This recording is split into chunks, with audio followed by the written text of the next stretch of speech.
You'll see a more in-depth overview of creating different types of campaigns in the how-to video section. But for now, let's just have a quick look at some of the possibilities you have available in the campaign area. This whole screen will be populated with all of your sent newsletters, but only after you create your first campaign. Let's do that now. Click Create Your First Email.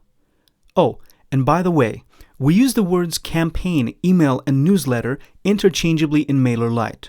So when you're creating a new campaign, you're basically creating an email or newsletter that you'll be later sending to your subscribers. Alright, let's do this.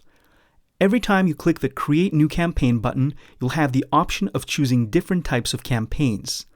A regular campaign, an A/B split campaign, in which case you need to choose whether you'll be testing the email's subject line, just add your two versions here, or a different from name and email right here, or the content itself. You'll have the option of editing the content after pressing Next. The auto resend campaign allows you to send a second campaign to the people that either didn't open your first email or the ones that didn't click any link in it. There are three options for making the second email a bit different than the first one. You can either have the second email go out with a different subject line. Additionally, you can add a message to the top of the original email. This looks a bit like a forwarded email. And you can also change a part of the content or the whole second email. This is possible after you press Next.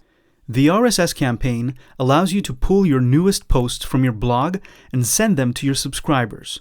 All you need to do is type in your RSS URL to your blog. It's usually your full blog domain followed by /feed. After adding the title and filling out your information, just go to the rest of the RSS settings. Here you can set the frequency, time, and days of your emails, and also get a notification when your campaigns are sent out. But back to the campaigns.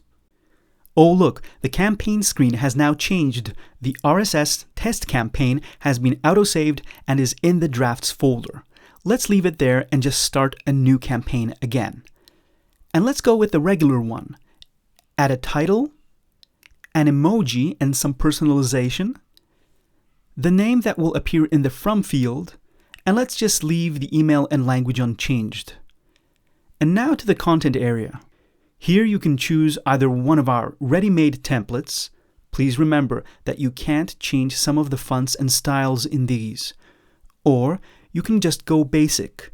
Either upload your own HTML. For a more personal email, use the rich text editor. Or go with our most popular drag and drop editor. Let's do that. Alright, let's change the header, add an image, use the text block for the content part. I'll just add some text here. Remember to use the Shift key when you press Enter if you need a tighter line space. I'll go deeper into the drag and drop editor in other videos, but for now, I'll just click Save. I'll add some other blocks just for fun, but I won't add any images. And click Done Editing. Choose the group you want to send to. You can also exclude a group here, and click Next. Alright, so here's the overview. The subject and sender. Edit this here. The content. Edit it here. Click the thumbnail or this button for the preview. You can see your campaign's online link here.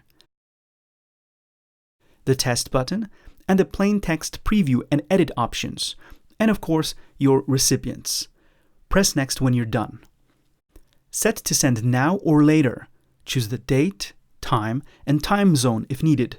Add some UTM tags only if your site supports them, and press Send. This is the outbox, which shows you all the emails that are scheduled to be sent. When the email is sent, it will move from your outbox to your Sent folder. Here, you can copy your sent email. This will create a copy in your drafts folder. You can also delete it using the trash icon. View some basic stats here. You can get more after hovering your mouse. Download, print your email, or view your full stats. Preview the email by clicking the thumbnail. Copy the online URL in case you need to post it or send it to someone. You also have the option to save as PDF. If instead of a one-off newsletter, you'd like to send a sequence of newsletters, go ahead and press the Automation tab. More about that in another video. Thanks for watching and see you soon.